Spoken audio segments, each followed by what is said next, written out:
so shi ke mulki na duniya. Na gane ya zarce dukan tsumakiya. Lallai ne sai yanzu na san so yana da daɗi. Na tone mai tsintuwa na farar budurwa. Yan mata ga sako daga zuciyata, zan furta ke jigo ce ta rayuwata.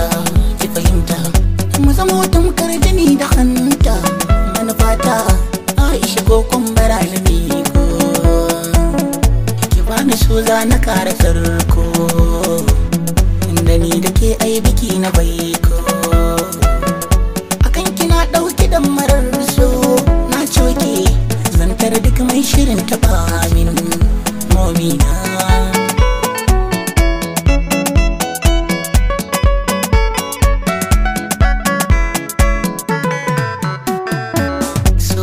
Tana bugun kirji da zuciya. Na gane akan ki ne kyakkyawa zinariya. A gani na kin girma na kira ki da gimbiya. Ni na san ke kin wuce hakan a zuciya. To masoyiya ta ki bani dama. Na yi alkawarin akan ki zan jure da kuya ko zagi.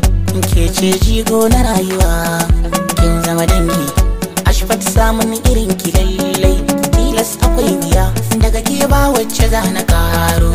Ke ce habibiya, na sasin ki cikin kalbina.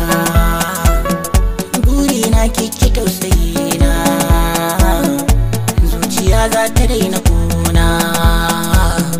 Ni na fi so ki aminta da ni, ki bani so ya zan magani.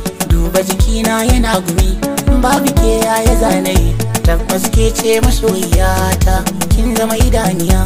Aisha ke ce sarauniyata, sanyi na zuciya. Sannan ke ce aminiyata, mai sani dariya. In dai na mallake ki na more a duniya. Yamsa bane, mu yamsa bane.